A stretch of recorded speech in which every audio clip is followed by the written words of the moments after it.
Hello, everybody. Welcome to this very exciting RTS Futures session from BBC Studios Comedy about the anatomy of a hit BBC One TV multi-generational comedy show. My name is Carrie, Britton. I'm on the RTS Futures Committee, and I'm also the talent exec for BBC Comedy.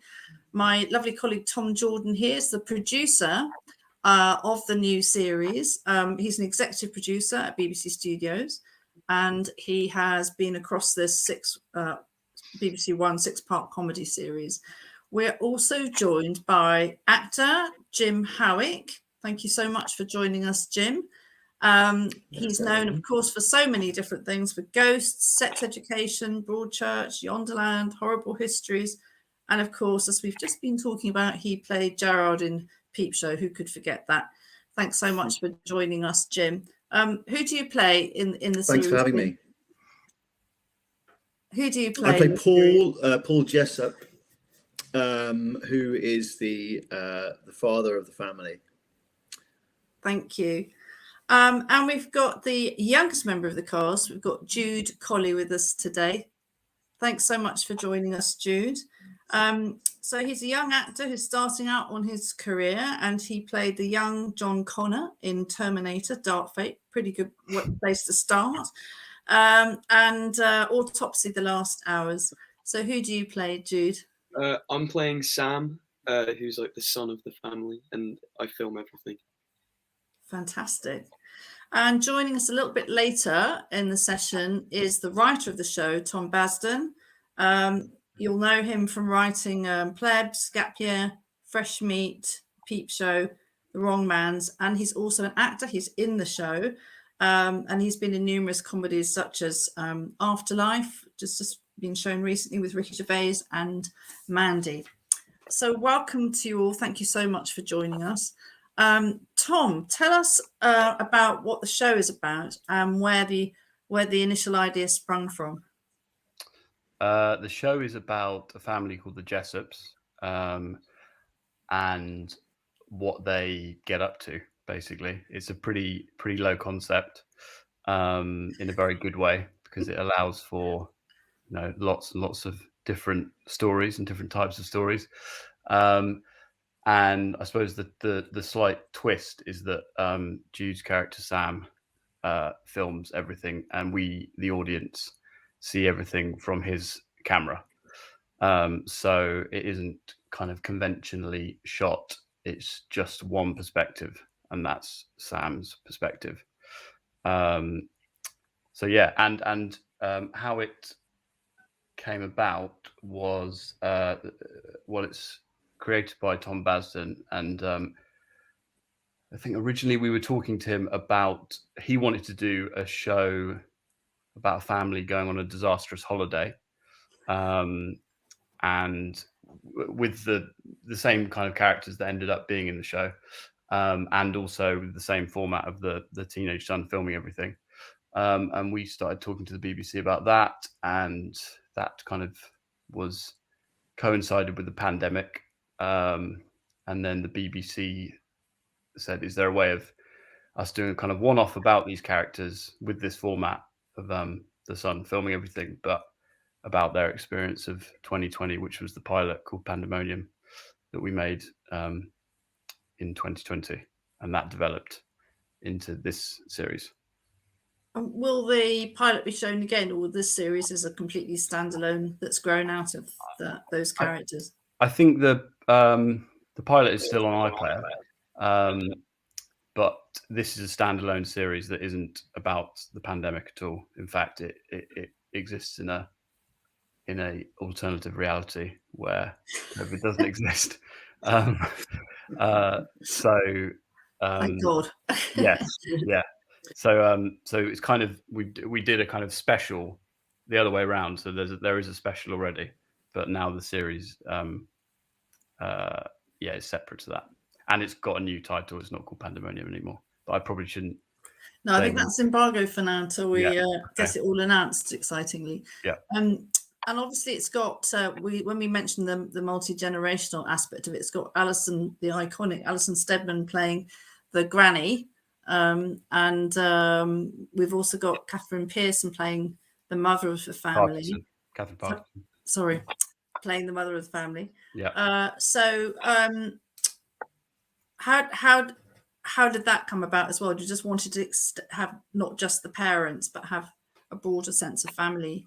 Yeah, I suppose Tom was very keen to write about a family, the multi-generational family, and I think it makes it all the more fun because we've got storylines that involve, teenagers and people in their early 20s, storylines that involve middle-aged people, and then storylines that involved older aged people. So you've got the kids, the parents, and the grandparents. So it kind of it just gives you more to play with, I guess, with a bigger lens of the generations.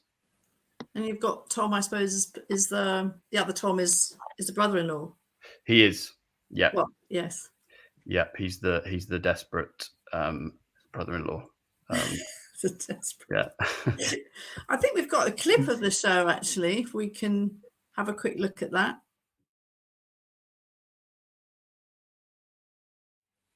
Fantastic. I was trying not to laugh out loud over all of that in case people couldn't hear it. Oh my goodness. Jim, Tom, Jude, what was that like, filming that? I actually really enjoyed it. The water was pretty warm. They'd applied a kind of solar film on the pool throughout the week. All week it was there, and so it was quite a warm autumn. So the sun was on the pool all week. So by the time we filmed that scene, which I think was at the end of the day on a Friday, it was a really nice temperature. So it was actually really fun. It's the sort of thing, like the pool was there all the time. Like we were sort of driving past it on the way to sort of different locations. So it was kind of the elephant in the field. And when it came to it, it was fun. But, Split the elephant open. We spent the entire, every time the pool was there, we spent the entire time slapping the side of it. Just because it just felt it was weird. It's a weird pool. Yeah, I'd recommend. Did you have any idea that it was gonna kind of do what it did? I mean, Tom, from your point of view as a producer, I mean, was it a one-take wonder? I mean, I won't. Do you know what? I won't ruin the magic. Okay. Let's just say it was a one-ish take wonder. Yeah. Okay. And no, we didn't know. We didn't do any rehearsals. It was Wow. because it's I think it's 15,000 liters of water in there. I think that's what the production designer said. So it's like you can't really rehearse that type of thing. We'd seen videos on YouTube of kind of those sort of pools exploding and stuff. So we had a kind of rough idea, but we didn't know, at all what was going to happen really. So it was luck and very good planning and organization from the design department that made that happen. And you've got that sort of intercut with Jude, what you're shooting, haven't you? Got like the sort of the regular camera footage, and then you've got it cut in with the. Yeah, I got given a GoPro. I don't know why they trusted me with any camera equipment, but I got given a GoPro, and they were just like, "Try your hardest," and I was just trying to dunk it. Well, you did some good work there, as you'll see. That's some of your footage is in there. Yeah, it was great. You did a great job. I mean, visually, that very much is what you were describing, Tom, the sort of motif of the show, where you've got these sort of dual perspectives of how you're seeing what's happening. Yeah. So that is one of the few moments where Sam puts the camera down and then takes you do occasionally see him using other cameras in the car. There's a GoPro that he's put there, and he films on an iPhone at one point, and obviously that is a GoPro. So that was one of the times where we mix it up with the perspective. sort of technically quite challenging, really, in a way. Jim, how did you find it, sort of developing a completely new character in a completely new series? Well, it always starts with the script. I mean, and kind of group discussion, really, and then you can, I suppose, take away what you've built as a group, as a cast, production, and sort of finesse that. But over time, I think it kind of clicks. After a certain sort of number of rehearsal days and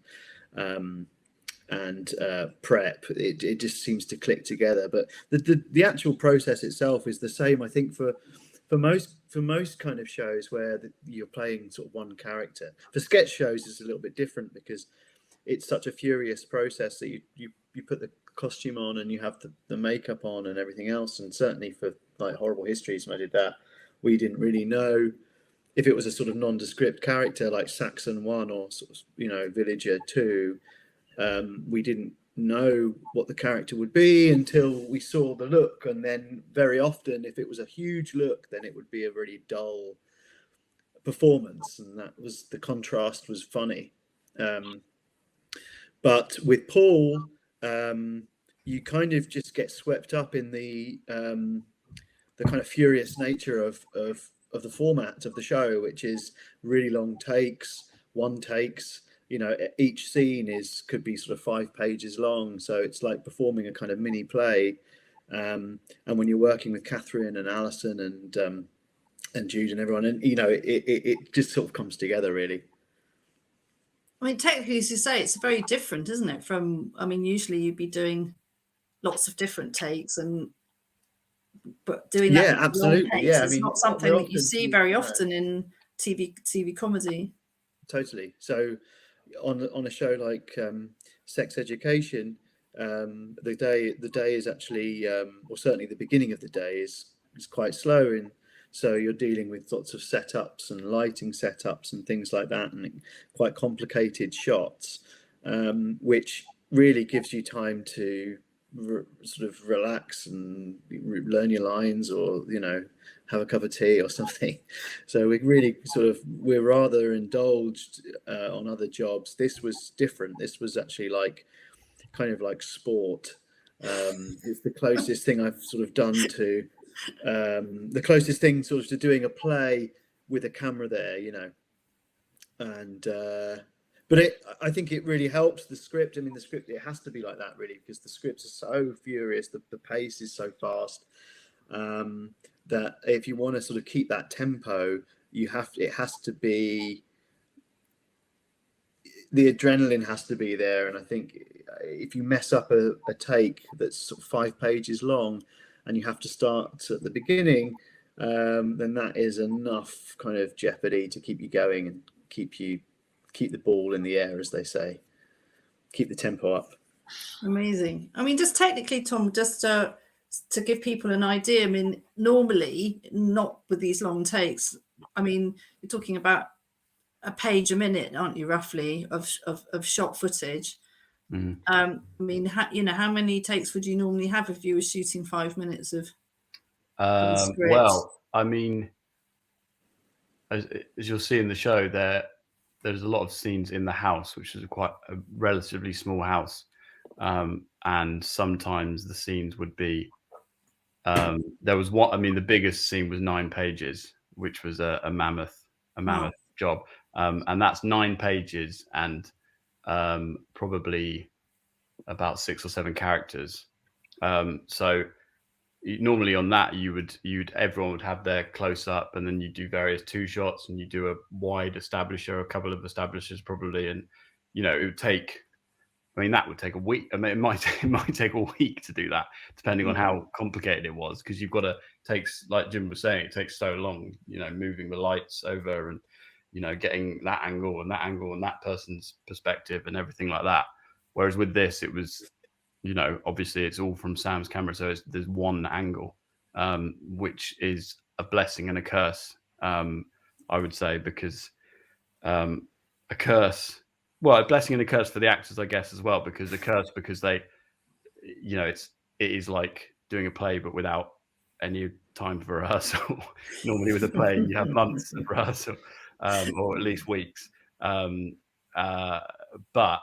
I guess, correct me if I'm wrong, Jude and Jim, but there's quite a, it enables quite a fun energy to proceedings, because you are just, you're just playing the scene. You're not kind of stopping, starting. And yeah, I really enjoyed it. I really enjoyed that. The sort of high risk nature of each take was a really good exercise in focus, actually, something that you don't often get. There's a lot of sort of distractions on a set. It's usually, there could be people, the room is full of people usually, and and then there's like a tea table with biscuits and things, but this was an exercise in sort of craft, actually, which was lovely to go back to. Because often, as I say, with filming, it can be such a slow day that you kind of lose that nervous energy that really helps in performance. I think also it brought us together as a cast more, and as a cast and crew, because we were doing these like huge scenes, and everyone was relying on everyone. Probably more so. I don't have much experience, but probably more so than if you were doing like little bits at a time. And I think it all just kind of brought us all together, and I think we all got along very quickly. I think because every take is everyone's take, so it can quite often be, actors might wait for their single to like really, give the performance of a lifetime, and then the rest, the pressure is off a little bit. But I'm not, that's like, I don't think people do that, but like that is a thing. Whereas this was like, there's no room to do that, because it's just one shot for everyone. Well, it's a groundbreaking approach, and as you say, as you've all said, it's kind of almost like a sort of mix between theatre or or being live, almost actually doing a live show. Was there? Okay, you've got the device of the camera, but that's distinct from the long takes. Where did the idea of the long takes come from? I think that's just the nature of the way it's shot. There isn't really a choice, because there's only one perspective. So you have to have long takes, because you can't normally in takes you'd be able to cut for a million different perspectives, because you just build it in the fiction of the show. But because this has to be all from Sam's perspective,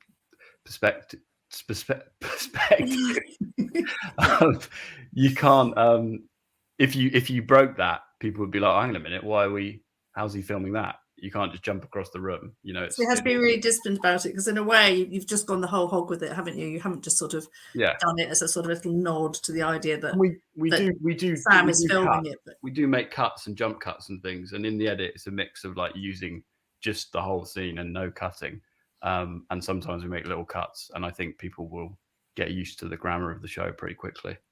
On that point, it was sort of like acrobatics, because it would be, for instance, if Sam needs to move and shoot somewhere else, I'd spend most of my time behind the camera, like to feed lines and stuff, and it would be like having to maneuver around the camera and like making sure you're not getting caught, and it was in this tiny little confined space.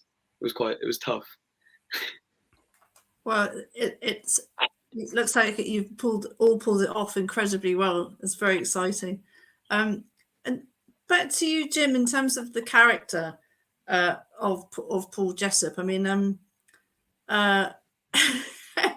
He sort of strikes me almost like a kind of honourable tradition of a certain kind of sort of English person or British person, kind of, trying to make the best of it, but possibly not being always on the right side of the best of it. What was where did you want to position him? How did you? Well, he's very lovable, isn't he? Really.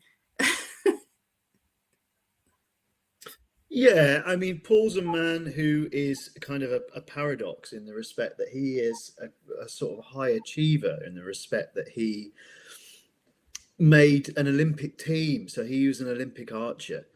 and made the Olympic team, which is an extraordinary achievement in itself. But then I think his highest finish, I believe, was sort of 9th or something. So those shortcomings, I think, sort of define who he is.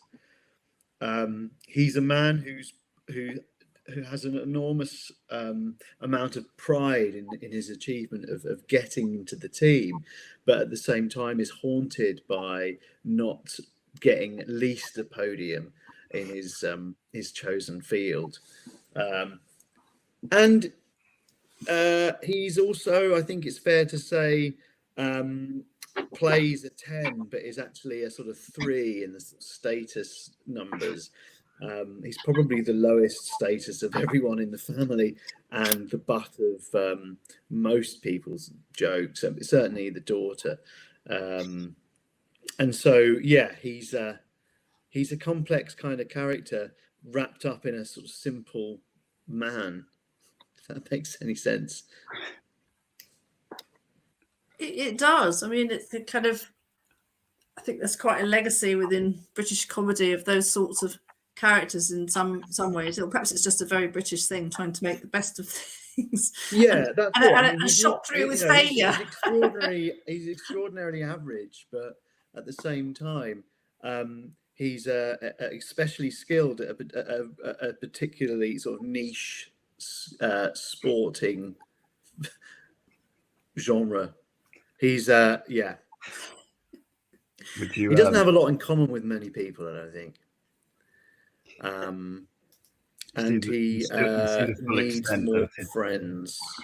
You see the full extent of his archery abilities in episode 4. Which is your favourite episode, Tom? Well, I mean, it's a toss-up between 4 and 5 for me, but yeah, there's a particularly memorable cameo from Tim Key in episode 4, which is very enjoyable to see Tim and Jim kind of butt up against each other as old archery rivals. And from your perspective as the producer, Tom, what did Jim's characterization of Paul bring to the show? Well, a lot of laughs. I mean, that's the key. But I don't think it's quite as straightforward as that, because the comedy is obviously the most important thing, but I think you kind of really feel for Paul because of the way Jim plays him, and in the moments that you're meant to, combination of Jim's performance and the script, but there's good kind of emotional beats in there that Jim and all the other casts really bring out and play on, and kind of, I think it makes for a much more satisfying watch, because it's not wholly kind of episodic in its format. There's arcs that the characters go on in a more dramatic way. Thank you. And Jude, what was it like for you playing Sam, and how did you well, it was, so I think that I mentioned earlier, it was quite hard adjusting, because I've not done much and in like acting ways, and I've been used to doing things in front of camera, obviously, and I spent a lot of the time like behind the camera, working around the camera, and it was like kind of strange, and I found, to start with, I kind of struggled to like kind of find a character for him, but I kind of got a connection with Sam. Like, I don't think we're very similar people, but I think he is someone I would be friends with. And there's a bit where he mentions his friends, and it does just describe me and my friends. But yeah, I felt like I bonded with him as a character, and it was just crazy, this entire experience. That's brilliant. I mean, I guess that's down to the writing again, isn't it? To writing very relatable characters and also quite complex characters. And hopefully we'll hear soon from the writer on that one. Jim, how did you feel that just a broader question, that kind of comedy has changed in the last sort of 20 years. You've been, you've done so many amazing shows. This is obviously very different, the way this is conceived and shot. I think we might have Tom joining us. Hello, Tom. Hi. Hi. How you doing? Good, thank Hey, you. ma'am. We're just about Good. segueing Hey, into the guys. writing. Oh, good. Oh, very good. Okay. Yeah. Well, it's I'll just go back to just a quick general question. Yeah, I don't think the comedy itself, I don't think has changed very much. I think the sort of most tangible change really is when Tom and I actually was starting out, we were both in a number of sort of sketch shows, and really that sort of left seems to have dissipated a bit on telly itself, and that's I guess that's sort of what social media has done. Before social media was a tool really for showcasing your work, and now it's become a kind of a medium in itself. So that's really the sort of change I'm sort of aware of. I don't think it's really people still want to go to Edinburgh, people still want to perform at the Fringe and things like that, but it's just very expensive to do that. And so you can create a character or a story and add sort of limited sort of production value on things like Twitter and TikTok and things like that nowadays. So, one of our peers, in fact, Fergus Craig, over lockdown, he's a good example. He created a character, this kind of middle-class dad character, and who also happens to be a crime novelist, and has had a book published and a pilot in the bag. So, I think it's just a very useful thing. It's funny that though, Jim, because it's not just a sort of hellhole echo chamber. It's actually quite a supportive and productive place. I think also that the ability to make stuff oneself has changed so much that when I was sort of first making short films in like 2003, 4, whatever it was. I mean, they looked terrible, and just recording sound was basically impossible. Yeah. And in a way that was partly the inspiration for this show, that my nephew who turned 16 yesterday would make little videos when he went on holiday with my brother and his wife, and they were amazing, and they just look like stuff that would be on telly, and that's just on his phone, and he's got all these effects he can do, and that was part of my thinking that actually if a 15-year-old was to make a documentary about their family now, it would look good enough to be on TV, and like that's just the change in technology over the last 10 years means that that's just possible for everyone.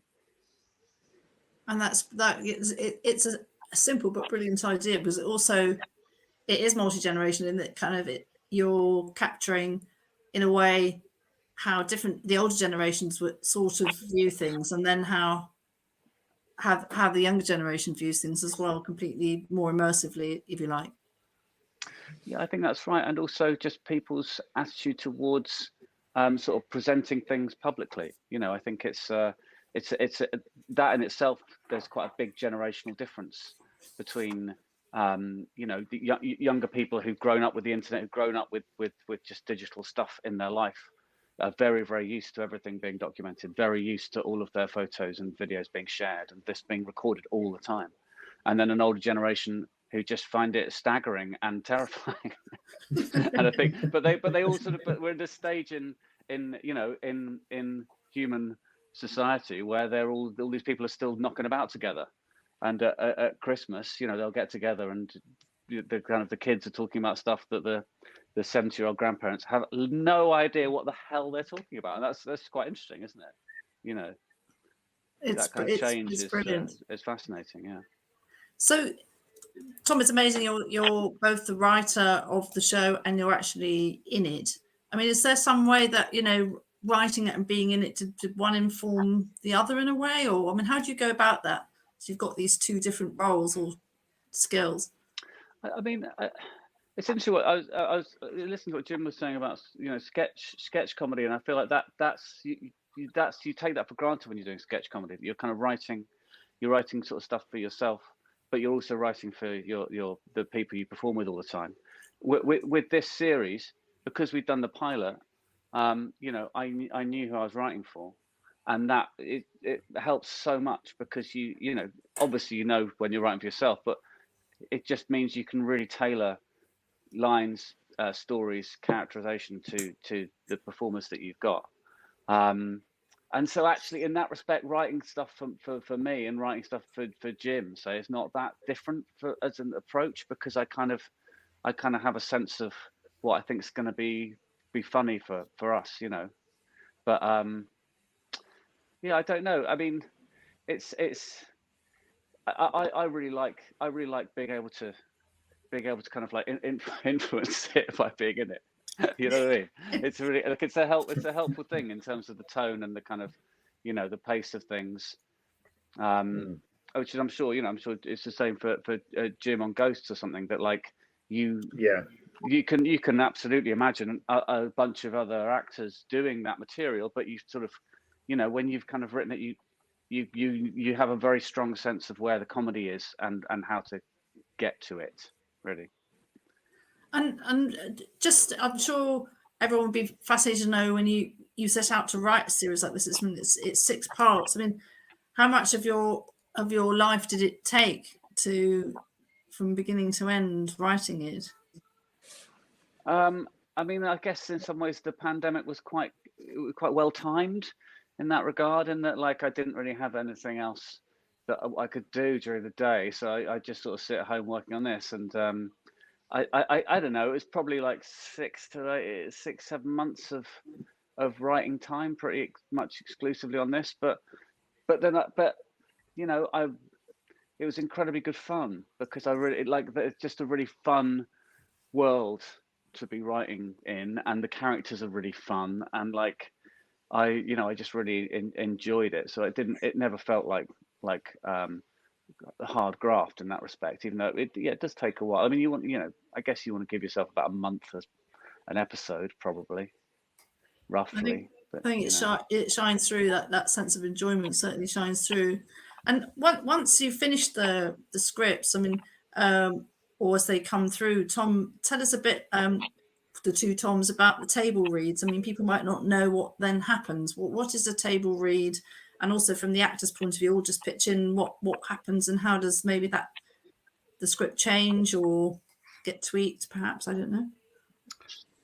Well, a table read is what you do just before you're about to shoot. So it normally happens, a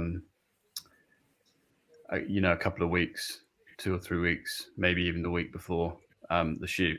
So at that point, the scripts are pretty much. My screen has changed. I don't know. It's just jumping around. The scripts are pretty much done. So I guess the table read is a really good opportunity for the crew to hear the scripts, the actors to, start acting together, reading the lines out, and also for, us and Tom to hear the lines. And so often it's also quite unhelpful in a way, because you can't change very much at that point, as Tom is sort of implying, because it is so late in the day. Yeah. That you can obviously change the dialogue, but if something structurally is quite badly wrong, there's not a lot you can do. Yeah. Especially in the kind of COVID era where they're slightly odd table reads, because some people will be on Zoom, and the table read for the pilot was everyone was on Zoom, I think, and it was only the actors in the room, pretty much.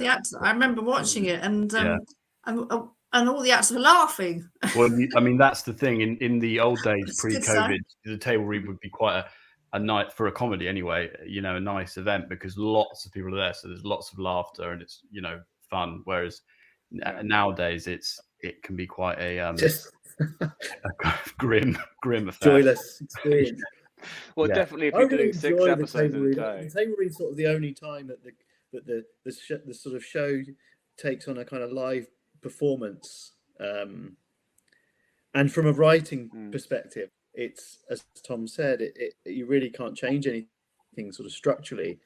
All of that's in place. It's just kind of really for sort of finessing and timing and maybe sort of tone here and there, but that's about it, really. But Yeah, I mean, guess some shows will do. But it's reads early in terrifying the as well process. from a writing point of view. I find it terrifying when we read ghosts on the table for the first time. It is terrifying. From like an actor's perspective, I found like, especially like a young actor, I found it like really scary. I remember I was on the tube on the way there, literally like bricking it, because I was like, I've grown up watching all these people, and then I was like in a room with them, eating biscuits and reading a script. Like, it was just terrifying, but fun. Yeah. I must admit, I felt the same watching it. Oh, Tom, you've disappeared. You're back again. Oh, he's back. Great. He's gone. Sorry about that. He's back. I don't know what happened there. Good. I was just saying that, I mean, presumably, even though you've done it 1,000 times before, it's still always heartwarming when people are literally corpsing when they're doing a table read or they're, you know. It's not just heartwarming. Nope. Oh. What else? What else? Wow. We'll never know. Oh, Sorry, we heard you say it's not just heartwarming. Yeah, it was such a traumatic question. I had to log out. It's it's kind of essential, to be honest, because I think the thing with comedy is that, like, you know, you can write stuff you think it's funny, and then, you know, you'll get notes and people are like, oh, that's good, that bit. But unless people are sort of like, unless people laugh, you just don't know. You just really don't know. And so, like, it's so important, I think, just for that sense of a collective, you know, sense of like of feeling like you're on something, or feeling like it's funny and enjoyable. But you know, table reads are such a random environment, because the kind of, you know, the layout, the number of people there, the kind of how everyone's feeling, the amount you're doing in a day can have such a big influence on it. And actually, it can often do more harm than good in terms of like the writer's feeling about the material. For the kind of cast and crew hearing everything, it's great, but from a writing point of view, it can throw you off for sure. But you know, I guess you just have to get used to that and sort of slightly know that about them. Brilliant. So we're going to go to some questions shortly, but I just wanted to ask, to sort of go around the panel and just ask you what was the most kind of memorable thing about making the series for each one of you. Well, for me, I think we've seen it. I think it was probably the pool. There was also a moment where Paul sort of tries out a new hobby. I don't know how much I can give away, but he kind of tries out a new hobby, a physical sort of hobby, and it goes pear-shaped. Yeah, I would then say he has to. I can't really talk about it. Yeah, Paul injures himself quite badly. I would say that was probably, that was maybe my highlight of the filming process, because I was crying with laughter, which is quite rare to cry with laughter, because of the what happens to poor old Paul after this excursion. Jim gets sort of routinely humiliated in this show. Yeah. Yeah. How about you, Jude? What was your memorable moment? Hello? He's just laughing. Sorry, it's just very funny. I really enjoyed the archery standoff. It was just really funny to watch, and seeing Jim kind of riff is insane. And we were keeping scores off camera. Jim won. Yeah, Jim won comfortably. Excellent. Quite a lot. Yeah, it was. Yeah. In the end. Don't want to kick him out when he's down, but Tim and I got quite competitive. We had a sort of training evening at an archery centre, and it got there was a bit of trash talk, you know, fair amount of ribbing, and when it came to the day, you know, I don't know. Can't wait to see that one. We've got loads of questions actually. The first one is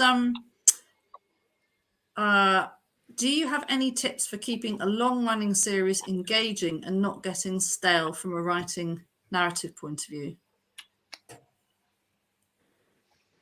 Tom Baston? Well, Plebs? I mean, I would say, yeah, I'd say from a sort of plebs point of view, which we've done like five series now. I think all I would say is like when you're coming up with the show, it's very useful to think about having a group of characters that can generate story in different ways. Because if your show is sort of leveraged on one character who always generates story one way, then it's going to become very difficult to do a lot of episodes of that. So having a big group of characters, like with Ghosts as well, a big group of characters where stories coming from any one of them at any time, and that's the truth with Here We Go as well, is very, very useful in terms of like just finding different story avenues, and you know, they all want different things. So I think, yeah, not being too specific with your sit is really worth thinking about. Something that like is relatable and can kind of go into different areas is going to be very useful. Brilliant, thank you very much. One saying, what's your advice for getting a new sitcom looked at? Target those in development? Should we, maybe to Tom? I don't know. Yeah, I would say if you've written a sitcom, you should either send it. I mean, if you don't have an agent, that's quite a good place to start because they are well connected in terms of who to send it to. So send it to agencies, literary agencies. There's lots of them. Or you can just send it directly to production companies. So, you know, it might be, depending on the sitcom, you might want to kind of look up who makes your favorite comedy shows and try and approach them. And you know, you can find emails online if you dig around enough. Excellent, thank you. Were there any roadblocks when trying to write or film the comic aspects of the show? If so, how did you overcome them? I mean, that's several, obviously. There are loads of roadblocks. I mean, the process of production is a constant method of getting around roadblocks, and how you do it. So everything really is a roadblock. But if you have good heads of departments and you know, if all the crew are good and working together well, then you can often overcome roadblocks. And you know, it's a process of kind of collaboration and compromise as well. You know, there'll be certain things that we can't, you know, say, well, we can't do that exactly, but we can do this version of it. Does that work? And you know, that's a lot of the conversations Tom and I are having throughout the but I think process. that's where, as well, from a writing point of view, is to try and involve yourself in production a little bit, because you may find there's just stuff that you need to know that just will be a thing that production needs to tell you practically that it's just not going to work in the script, or you know, it's going to be sometimes too difficult, too expensive. There'll be a location, you know, in the script it's set in a newsagent's, and for whatever reason can't set it in a newsagent's. So, but we found a supermarket. So you need to talk to the writer and say, well, would this work in a supermarket? Because we've got a supermarket that we can film in, but we haven't got a newsagent. And then it might work or it might not. And then, you know, it's those kind of. But initially, I wrote the show to be all set on a pirate ship, and you know, that's, you've got to roll with the punches. You know. Yeah.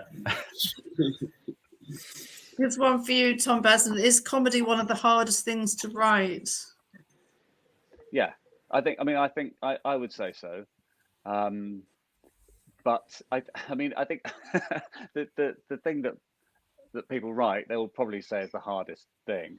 I mean, actually, I think probably novels are the hardest thing, but comedy's hard. Comedy is hard.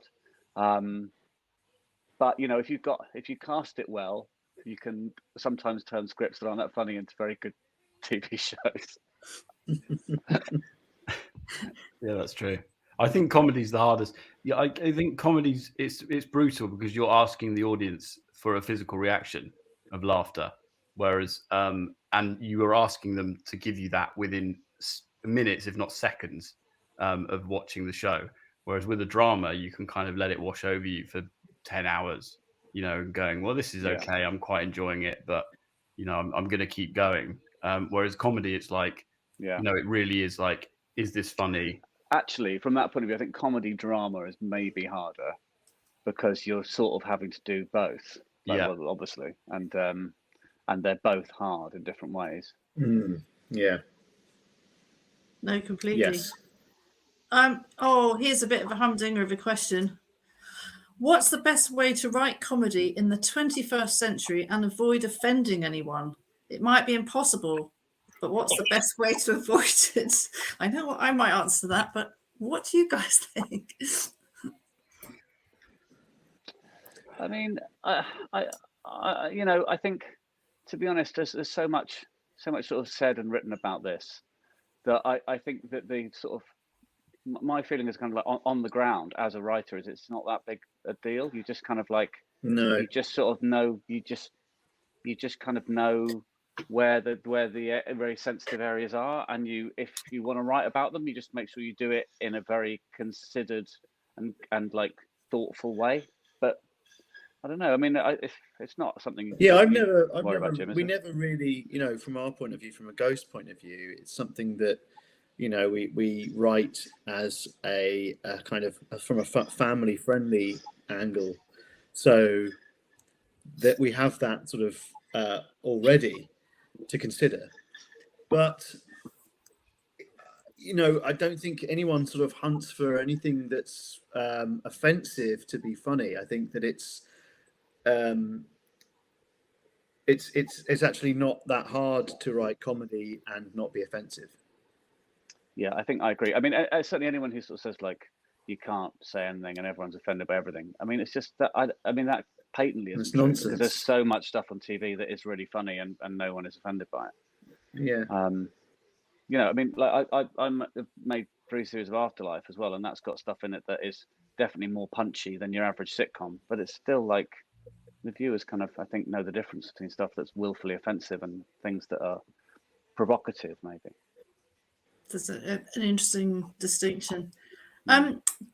Sort of just to sort of wrap up, I guess there's so many interesting thoughts and comments that you've all made. Thank you so much. I just wonder, I mean, there's a lot of aspiring in the questions, a lot of aspiring people want to get into comedy, either writing or performing.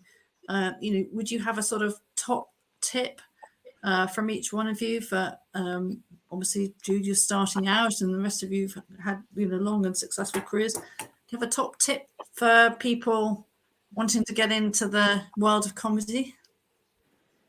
I mean, from a writing point of view, I think that, you know, what Tom was saying earlier about a sort of starting ground for a sitcom is to keep the sitcom simple and allow room for your characters to grow, make the sort of seeds interesting, but just allow them room to evolve.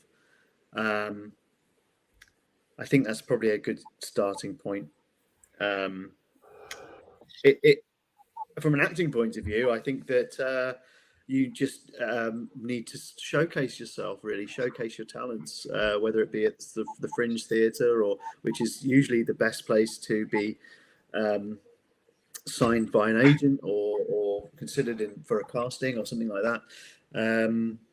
But, you know, as Tom said, nowadays you can use your phone to do that. So, yeah, just get yourself out there, really. Brilliant. Thank you. Yeah. Tom Besnan. Well, I mean, I would say, like, I would advise for people, particularly starting out in writing, to have more than one thing that they're doing. Because I sometimes meet people who've been trying to develop one script for 5, 6, 7 years, and they're tortured by it. Because you send something off, you wait 8 weeks, and someone then replies to an email, and you know it's just really difficult. Whereas if you've got like 3 or 4 scripts, you have the option to kind of like work on them at different times and sort of develop them differently. And you know, I would say most, if not all, writers I know have had more have been turned down more than they've been commissioned. That's just I mean, far more, in fact. and it's worth having different plates spinning. And also you'll find that your writing improves because you're not just constantly honing the same script, that there's a bit of cross fertilization between the different projects, and it really helps, and it just gives you better perspective. I think that would be my top tip. That's excellent advice. Jude, how about you? Well, I mean, I've not got much to base it off, but I am kind of just going for it. Like, I mean, I've studied at the Brit School for the past 4 years, which has helped me a lot. But I think one of my teachers was like, "Don't have a plan B." It sounds like very prolific, but it's like I've not really got a backup, so it's like it's kind of a necessity. I kind of have to succeed, which is hopefully what I'm going to do. It's high stakes. The high stakes. And you made us all laugh. Well done. Very good. Tom, Jordan. I think in terms of writing, just write scripts. You'd be amazed at the amount of people that spend a long time writing a very complicated treatment or an idea, writing it up and then sending it over, because I think anyone can have a good idea, but not anyone can write a good idea. So just really put the work in writing scripts, because a script can go a very long way.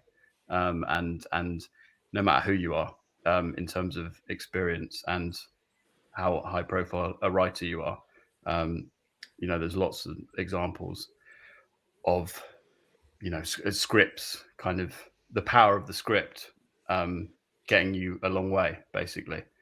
So I would just say, just write and try and get your script in front of, agents and producers. And if it's good, then, you might get somewhere. And if it, like Tom says, chances are it won't get anywhere, because 90, I don't know what the percentages are, but most things get turned down. And not always for good reasons. It's just the way it is. It's timing, it's luck, it's there's already a show like it, or whatever it might be. So don't get disheartened by that, because if you're a good writer, I like to think that you will eventually, get your chance. Fantastic. Well, thank you all so very much indeed for joining us. Thank you to Tom Jordan, Jude Collie, Jim Howick, and Tom Basden. Been a brilliant panel. Thank you so much. Goodbye, everyone. Thank you. Bye. Thanks, guys.